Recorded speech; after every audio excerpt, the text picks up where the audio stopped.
sudah ada kemajuan yang begitu jauh sampai dengan saat ini, itu ternyata mereka seperti Kiai Haji Idrus Romli, ada Gus Wafi, ternyata masih berhalusinasi dari komentar-komentar mereka itu. Padahal fakta-fakta sudah dijelaskan begitu tampak sejelas-jelasnya, tapi ternyata mereka itu masih ngelantur, masih berhalusinasi seperti orang bangun dari mimpi ya. Ya kenapa beliau mengatakan mari kita kembali Al-Quran dan hadis. Memang benar, ajakan beliau ini benar. Tapi di balik ajakan ini seakan-akan ya jelas sekali menganggap bahwa apa yang dilakukan para kiai-kiai di NU atau warga Nahdliyin, amalan-amalan warga Nahdliyin selama ini seakan-akan beliau anggap itu tidak berdasarkan Al-Quran dan Sunnah. Tapi kalau kayak Kiai Idrus Romli, terus Gus Wafi ini memang kayaknya orang-orang yang masih betul-betul lugu mereka ini. Tapi kalau Gus Romel itu kan memang kelihatan sekali ya, beliau ini memang sebenarnya saya yakin tahulah beliau itu paham, cuma karena mungkin kadang dikontrak atau apa masalah apa ya, jadi masih kayak beginilah ya. Jadi kita bisa maklumi ya. Entah ya, sebenarnya kalau mereka itu tidak paham ya kayaknya tidak mungkin ya, atau mungkin mereka ini memang sudah terhipnotis ya. Jadi mereka ini memang berhalusinasi ya, memang otaknya apa itu pemikirannya tidak bisa keluar ya. Tapi seandainya orang ini sudah mau melihat fakta kejadian yang ada di lapangan, bagaimana perkembangan saat ini, tapi karena masyarakat kita ini alhamdulillah semakin lama semakin cerdas, jadi saya yakinnya walaupun digembar-gemborkan ya, dibela kayak apapun ya, seperti Gus Wafi mau berhalusinasi, mau bermimpi, berkhayal, berkomentar bagaimanapun tentang kejelekan Kiai Imad atau kejelekan orang-orang yang membela Kiai Imad atau kejelekan para pendukung-pendukungnya Kiai Imad, bagaimanapun itu dipelintir, tapi justru semakin lama semakin menguatkan tesisnya Kiai Imad, semakin membuat ragu nasab para habaib ini dianggap sebagai dzurriyyah Nabi.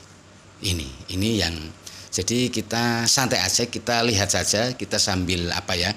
Ya kalau ada komentar yang masih berhalusinasi, yang masih berbau mimpi-mimpi, kita tanggapi aja lah. Tetap kita respon tapi ya nyantai aja. Kita sudah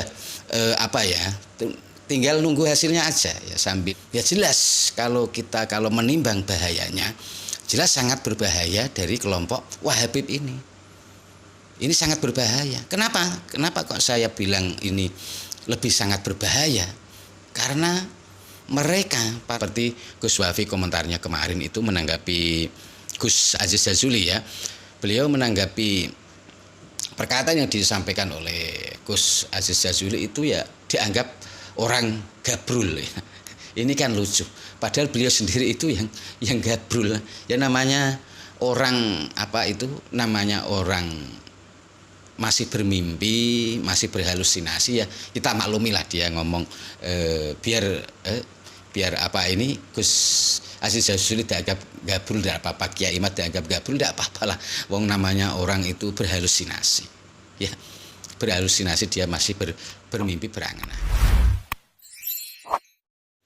Assalamualaikum warahmatullahi wabarakatuh. Bismillahirrahmanirrahim. Alhamdulillahirabbil alamin. Wa bihi nasta'inu ala umuri dunya waddin.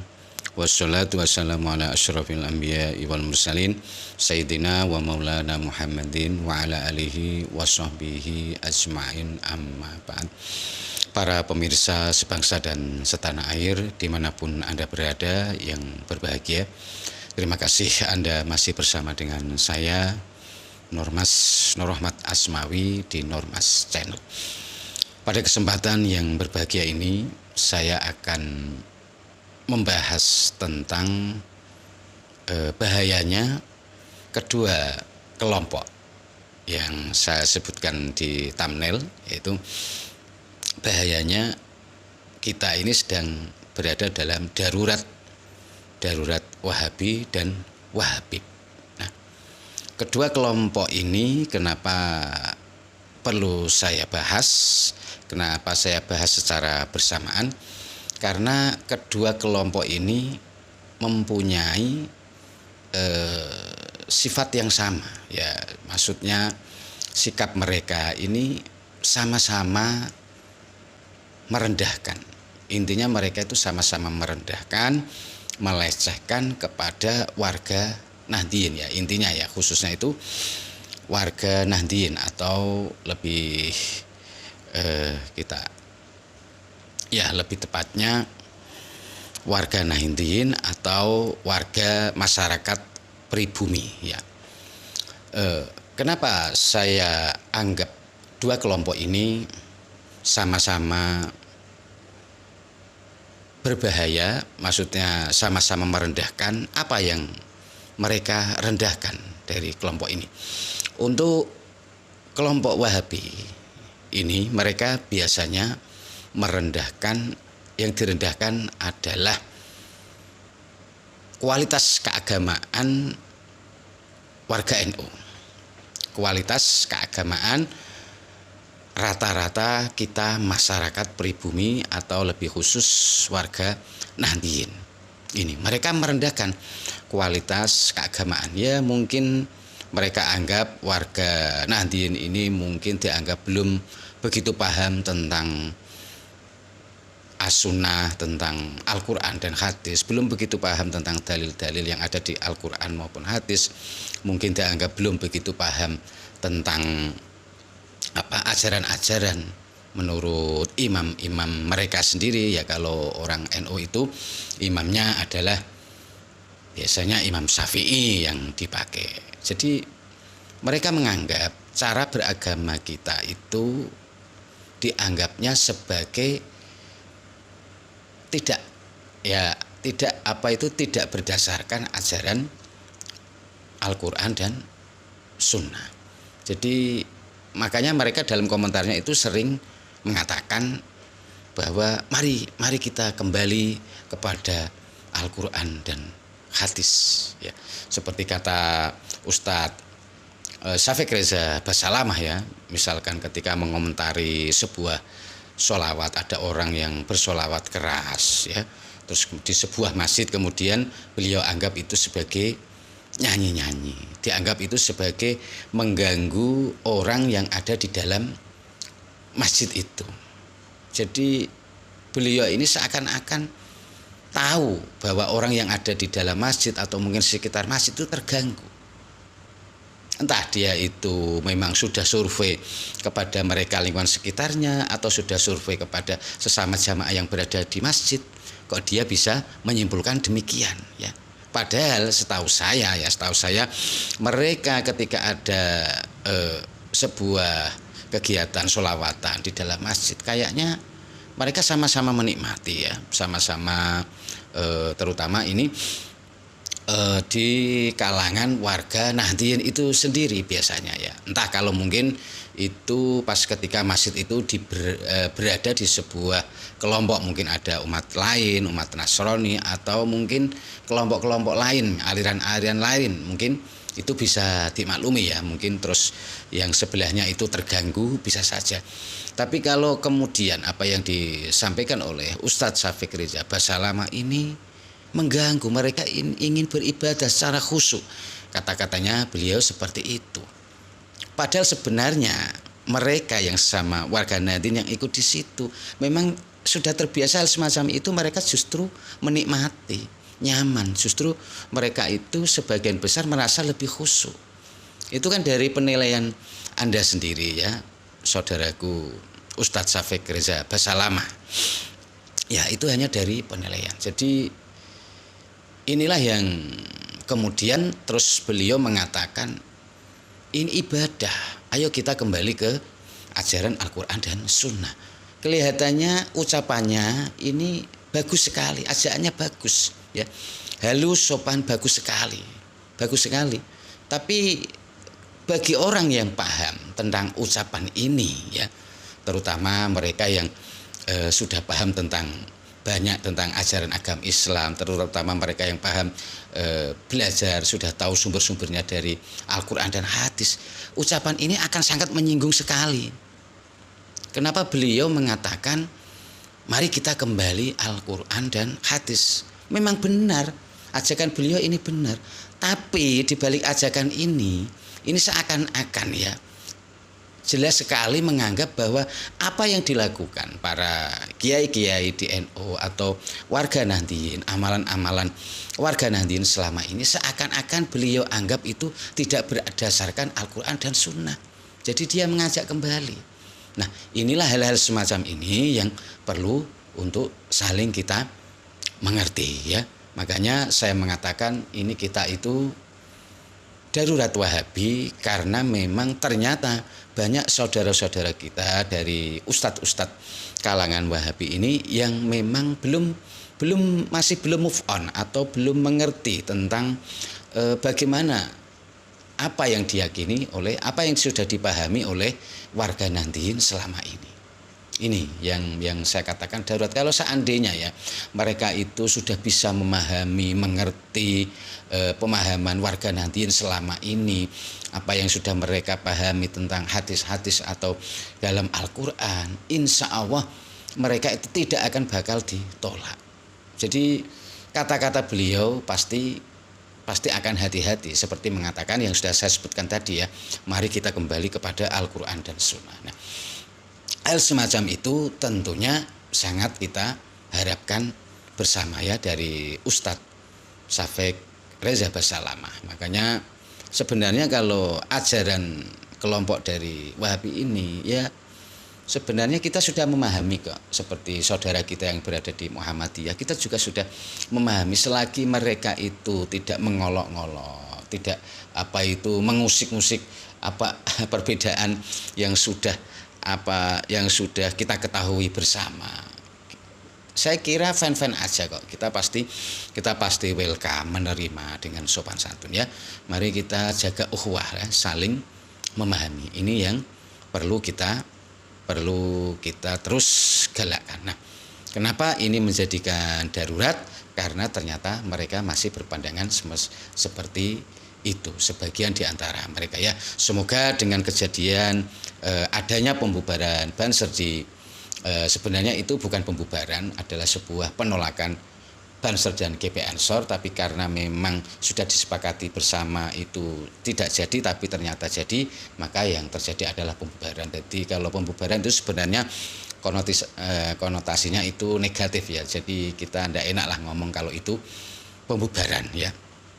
Jadi sebenarnya itu penolakan yang sudah disepakati, tapi karena memang kejadiannya seperti itu jadi terus terpaksa dibubarkan ya. Tapi ini kemudian hari, tapi ternyata alhamdulillah di Masjid Al-Ikhlas itu ternyata diadakan acara lagi dengan mengundang Ustadz Syafiq Reza Basalamah, itu berjalan dengan tertib dan lancar, dan semoga ini bisa menjadi seterusnya ya. Dan kita berharap para ustadz saudara kita yang di Salafi Wahabi ini bisa mengerti lah dalam ceramahnya, tolong dijaga ya, tolong bisa menjaga perbedaan di antara kita. Jadi sesuatu yang sifatnya khilafiyah kalau bisa tidak usah dibahas begitu dalam. Silakan Anda mengajarkan sesuatu yang menurut Anda yakini itu memang benar menurut Anda, silakan, tapi Anda tidak usah menjelek-jelekan apa yang sudah dipahami oleh warga ini. Itu aja sebenarnya, simpel ya. Kemudian darurat habaib, bahayanya darurat habaib. Kenapa ini saya juga bilang darurat? Ini sebenarnya kan sudah polemik nasab habaib ini mulai bergulir. Ini kan masalahnya timbul karena ada orang yang mengaku sebagai cucunya Dzurriyyah Nabi, tapi perilakunya arogan, kasar, sama sekali tidak menunjukkan akhlak sebagai seorang cucu Nabi. Tidak menunjukkan akhlakul karimah, akhlak yang dicontohkan oleh baginda Nabi. Nah, kemudian timbullah sebuah kecurigaan, polemik nasab sampai sekarang ini sudah hampir 1 tahun lebih ya. Sudah 1 tahun lebih ini polemik nasab ini berjalan. Nah, kenapa ini saya anggap darurat Wahabib ya, atau darurat para habaib ini? Karena apa? Karena mereka ini ya walaupun setelah adanya tesisnya Kiai Imad, kemudian masyarakat youtuber itu gencar berkoar-koar. Ini walaupun perubahannya sudah sangat besar sekali ya, manfaatnya, hikmahnya dari itu semua itu sudah sangat besar sekali.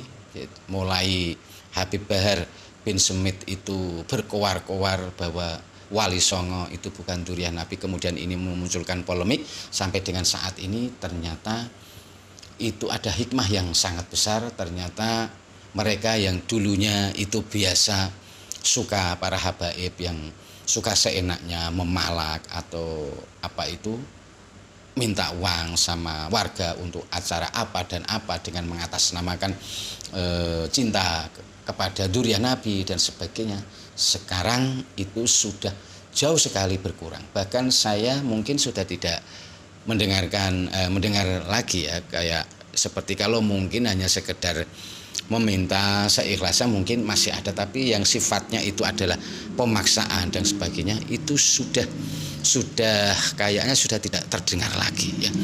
Terus kemudian seperti dalam sebuah acara-acara yang begitu banyak, biasanya itu di mayoritas yang memimpin acara dalam sebuah acara di pengajian dan sebagainya, biasanya itu para habaib itu mendapat porsi yang lumayan banyak dalam acara pengajiannya.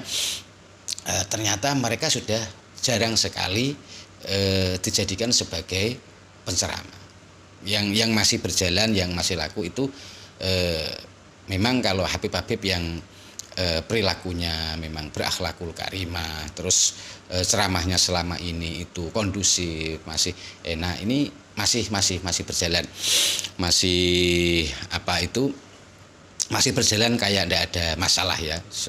Tapi untuk Habib-habib yang biasanya mengajarkan doktrin-doktrin sesat ya, cerita-cerita yang halu, isinya doktrin-doktrin sesat, terus kata-katanya kasar, ini alhamdulillah kita kayaknya sudah tidak mendengarkan lagi, dan ini adalah sebuah hikmah ya. Ya, walaupun kita sudah sampai ke sini jauh ya, berarti pencapaian dari hikmah dari adanya polemik nasab ini ternyata sudah mengubah perilaku para habaib yang dulunya arogan. Setidaknya sudah 50% lebih lah dari perilaku yang sebelumnya begitu arogan. Ternyata mereka ini sudah lebih kelihatan santun, tidak menampakkan kearogannya lagi.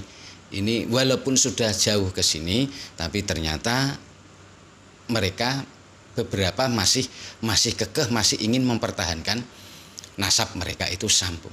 Ya, terutama yang menjadi ganjalan yang sangat menyakitkan ya, yang sangat menyakitkan justru itu bukan dari para habaib, justru dari para pembelanya, yaitu dari kalangan kita, pribumi kita sendiri, dari warga keturunan asli, pribumi asli ini yang justru menyakitkan. Para pembelanya ini yang seperti Ustadz Wafi, ada Gus Yaini, terus kemudian ya siapa itu, ada Gus Sani Uye, terus ada siapa lagi itu yang membela, masih kekeh membela ini. Ini terutama masih sangat menyakitkan ya, padahal dari suara Robitohnya sendiri ya, suara Robitoh dari awal sampai sekarang kita masih belum mendengar secara langsung, tapi justru dari kalangan saudara-saudara kita sesama dari pribumi asli ini yang justru malah merasa kegerahan dan sebagainya ya. Yang saya sangat masih sayangkan ya, kita sudah ada kemajuan yang begitu jauh sampai dengan saat ini, itu ternyata mereka seperti Kiai Haji Idrus Romli, ada Gus Wafi, ternyata masih berhalusinasi dari komentar-komentar mereka itu. Padahal fakta-fakta sudah dijelaskan begitu tampak sejelas-jelasnya, tapi ternyata mereka itu masih ngelantur, masih berhalusinasi, seperti orang bangun dari mimpi ya. Ya seperti Gus Wafi komentarnya kemarin itu menanggapi Gus Aziz Jazuli ya. Beliau menanggapi perkataan yang disampaikan oleh Gus Aziz Jazuli itu ya dianggap orang gabrul ya. Ini kan lucu. Padahal beliau sendiri itu yang gabrul. Ya namanya orang namanya orang masih bermimpi, masih berhalusinasi ya kita maklumilah dia ngomong biar apa ini Gus Aziz Syamsuddin dianggap gabrul tidak apa-apa, Kiai Imad dianggap gabrul tidak apa-apalah. Wong namanya orang itu berhalusinasi. Ya. Berhalusinasi dia masih bermimpi berangan-angan. Karena apa ya memang kenapa saya anggap beliau-beliau ini masih gabrul, masih berhalusinasi? Ya karena apa yang disampaikan memang itu aja. Kembali kepada kitab yang jadi rujukan ya kitab-kitab itu aja, kitab-kitab karangan dari keluarga Ba'alawi sendiri. Sementara kitab sezaman yang menjadi syarat logika akal waras manusia itu bisa menerima nasab para habaib ini, bisa diterima oleh logika akal waras manusia, bisa diterima sambung ke Rasulullah. Ternyata mereka memang tidak bisa menampilkan. Yang keluar ya terus jawaban siapa yang mempersyaratkan adanya kitab sezaman. Seakan-akan yang mempersyaratkan kitab sezaman itu hanya Kiai Imad saja. Padahal ini adalah sudah masuk dalam ranah logika akal waras manusia ya. Untuk saudaraku Gus Wafi, untuk Bapak Kiai Idrus Romli yang saya hormati ya, tolong dipahami inilah, tolong dipahami ini bahwa kitab sezaman itu tidak ada memang orang yang mempersyaratkan, tapi logika akal waras manusia bisa menerima nasab habaib ini sambung ke Rasulullah, ya harus ada catatannya. Kan seharusnya nasab habaib kata panjenengan itu kan nasab yang sudah jelas, tulisannya paling rapi, susunan paling rapi, urut dan sebagainya. Tapi rapi bagaimana? Wong nasab itu muncul tiba-tiba kok bisa rapi? Yang namanya rapi itu kan seharusnya nasab itu tersusun dari awal mulai masa Ubaidillah itu sampai dengan sekarang. Tapi kenapa nasab itu baru muncul kayak siluman? Baru muncul di abad catatan nasab baru muncul di abad 9. Ini kan kayak siluman. Setelah itu kelihatan rapi sekali, tapi sebelum itu yang jadi penentu bahwa nasab itu sahih atau tidak ada catatan ya. Tapi bagaimana lagi wong namanya orang masih berhalusinasi menganggap para habaib ini sebagai dzurriyyah Nabi ya. Terus bagaimana wong mungkin mereka itu kadung cinta karena doktrin habaib ini memang sudah begitu kuatnya. Jadi memang sulit sekali untuk bisa melepaskan ya, seperti beliau Kiai Haji Idrus Romli, seperti Gus Wafi ini, mereka tidak bisa lepas dari belenggu itu. Tapi kalau untuk Gus Zaini ya, Gus Romel, saya kira mereka lebih intelektual lah. Kayaknya saya kira mereka itu paling sudah paham lah, sudah memahami. Cuma memang gayanya mereka ini masih kayak kayak seperti ingin terus membantah dan sebagainya. Tapi sebenarnya kalau melihat dari kata-kata mereka itu kayaknya mereka itu sudah mengakui lah. Tapi karena mungkin ya masih ingin membela dan sebagainya, saya tidak tahu ya. Tapi kalau kayak Kiai Idrus Romli terus Gus Wafi ini memang kayaknya orang-orang yang masih betul-betul lugu mereka ini. Tapi kalau Gus Romel itu kan memang kelihatan sekali ya, beliau ini memang sebenarnya saya yakin tahulah beliau itu paham, cuma karena mungkin kadang dikontrak atau apa masalah apa ya, jadi masih kayak beginilah ya. Jadi kita bisa maklumi ya.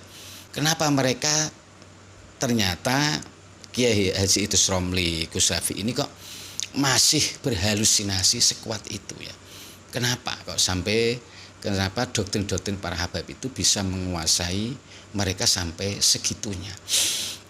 Ya di samping itu ya masalahnya untuk Kiai Haji Idrus Romli dan Gus Wafi ini mereka kadung terperangkap oleh kitab-kitab yang udah kadung dipelajarinya. Mereka tidak mau keluar, mereka hanya merasa inilah pegangan kitab yang harus kita pegang ya. Yang harus kita, walaupun kitab itu sudah jelas ketinggalan untuk masalah nasab ini sudah tidak bisa dibuat pegangan karena itu kitab-kitab karangan dari Ba'alawi sendiri ya. Yaitu kemarin yang sudah dibahas lah, sudah dibahas panjang, saya kira tidak perlu dibahas lagi. Kita semua sudah paham bahwa kitab-kitab mereka itu jelas sudah tidak layak, intinya sudah gugur dalam pembahasan ya. Jadi Kenapa mereka ini kok masih berpegang kuat, mereka masih menunjukkan kefanatikannya kepada para habaib ini, karena mereka ini tidak mau keluar masalahnya.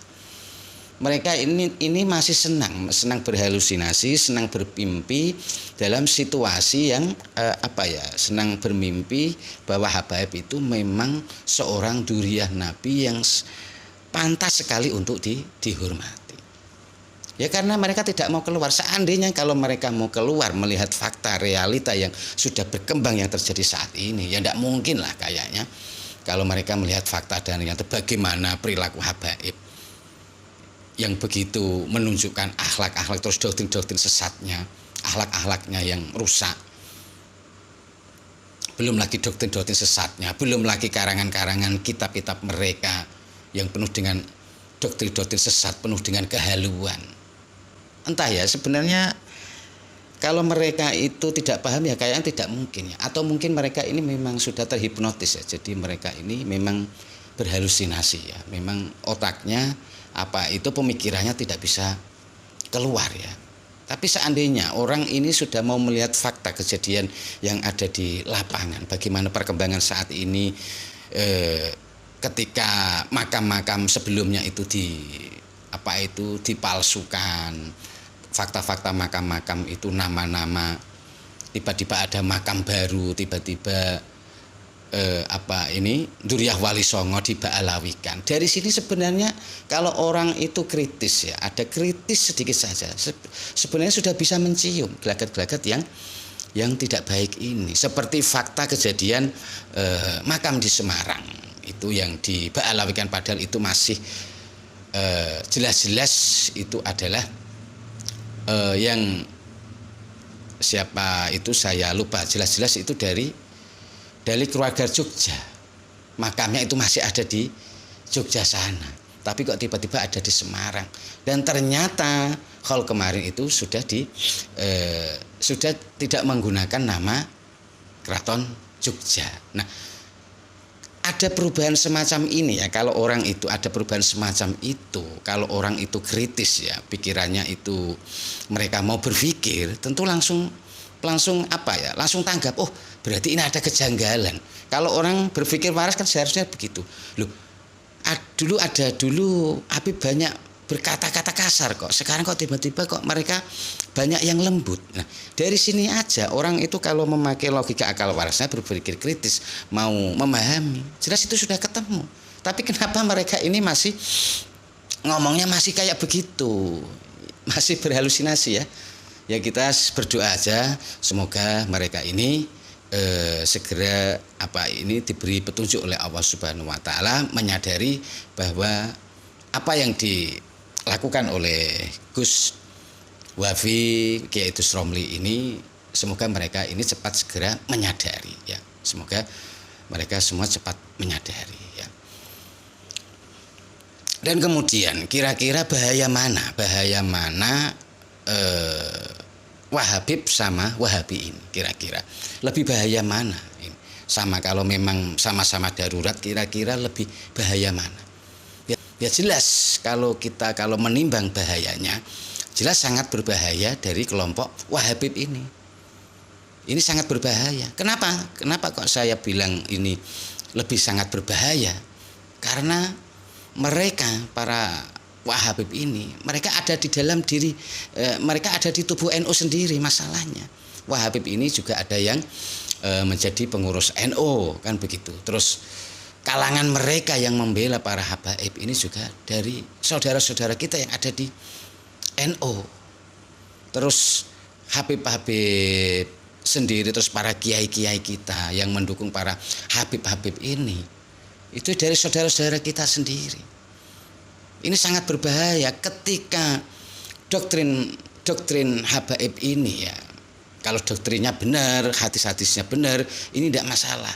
Tapi kalau pas mereka memakai hadis-hadis palsu, terus kemudian untuk mendoktrin umat ya, seperti kisah-kisah Fakih Mukodam yang begitu yang begitu kelihatan sekali kewaliannya, sampai Isra Mi'raj berapa kali itu mengalahkan baginda Nabi sendiri, itu kayak begitu ya.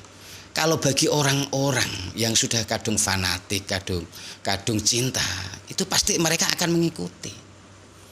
Loh, buktinya saja kita bisa melihat seperti beliau Kiai Idrus Romli, terus Gus Wafi. Mereka kurang apa?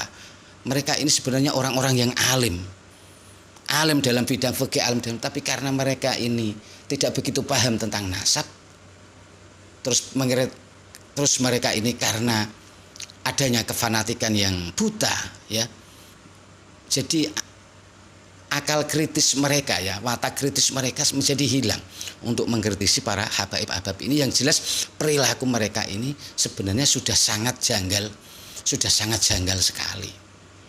Ini yang berbahaya ya. Kenapa sebenarnya saya kan ini malas menanggapi seperti komentarnya Gus Wafi dan sebagainya kayak seperti itu, seperti kayak itu Romli, itu kan sebenarnya komentar-komentar yang sudah lama dibahas dan sudah dikantar berkali-kali oleh para youtuber kita, sudah dikantar berkali-kali dan sudah dijelaskan, tapi kenapa masih keluar hal-hal semacam itu? Sebenarnya saya sudah malas untuk menanggapinya, tapi karena memang ini mereka ini pengikutnya masih banyak ya, pengikutnya masih banyak, yang fanatik masih banyak. Kalau ini tidak kita counter, tidak dijelaskan, orang yang berhalusinasi pun bisa diikuti banyak orang. Kalau itu sudah diulang-ulang berkali-kali, tidak ada yang mengantar ya, bagi mereka yang fanatik buta ya akan bisa mengikuti mereka. Orang yang tidak fanatik buta aja kalau ini tidak dikantar lagi bisa berakibat mereka ini akan diikuti. Nah, inilah bahayanya Wahabib ini. Jadi kita betul-betul waspada, karena sampai dengan saat ini ternyata seperti Gus Romail, Gus Zaini itu mereka belum menyerah. Mereka masih menunjukkan taringnya ya, apalah, kita bisa melihat di channel-channel YouTube mereka komentarnya. Padahal kemarin itu sudah jelas-jelas dikritik habis-habisan oleh Kiai Imad, terus ada Kiai Nur Ikhya, bahwa hentikan dusta ya, hentikan dusta Gus Romail ya. Jangan membuat hadis-hadis palsu. Kalau memang hadis-hadis itu ternyata diteliti memang tidak ada, berarti Anda sedang mengarang sebuah hadis. Ini sudah tidak main-main ya, walaupun mungkin Anda digiurkan oleh upahan, uang dan sebagainya. Tapi ini hadis Nabi. Jangan mengatasnamakan baginda Nabi ya. Ya, ini untuk Gus Romail. Tapi nyatanya mereka memang sampai saat ini masih seperti itu. Bagaimana ini kita menanggapinya ya? Jadi, tapi alhamdulillah ya, semoga di masyarakat kita lama-kelamaan ini memang masyarakat kita semakin lama semakin cerdas dan perkembangannya ini luar biasa ya, luar biasa. Tapi yang jelas walaupun mereka ini ya masih banyak pembela-pembela para habaib ini yang masih banyak berhalusinasi, masih menganggap ini kuat dan sebagainya. Ada yang mengatakan itu hanya rame di YouTube aja ya. Tapi faktanya di lapangan, kenyataannya karena mereka tidak mau melihat faktanya. Faktanya sendiri sudah banyak kiai-kiai yang dulu membela akhirnya membelot. Itu fakta. Faktanya sendiri banyak youtuber yang sekarang lebih banyak yang membela Kiai Imad, yang ikut mendukung tesisnya Kiai Imad. Ini fakta. Jadi sebenarnya ini perkembangan sudah luar biasa, cuma memang ini kadung mengakar. Memang kita semua memang perlu waktu ya. Yang namanya sebuah doktrin para habaib ini, dan para habaib ini memang sudah mengakar sejak zaman para ulama-ulama kita dahulu. Jadi memang kita harus bersabar.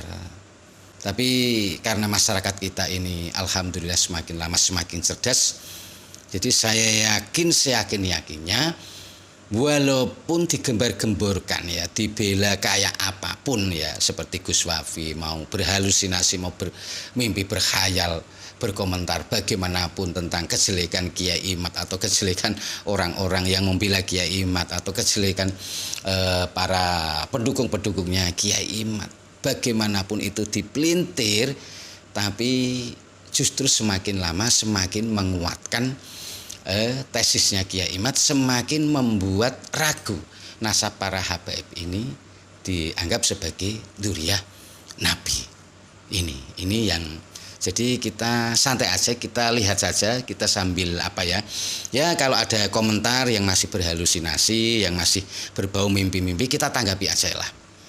Tetap kita respon tapi ya nyantai aja. Kita sudah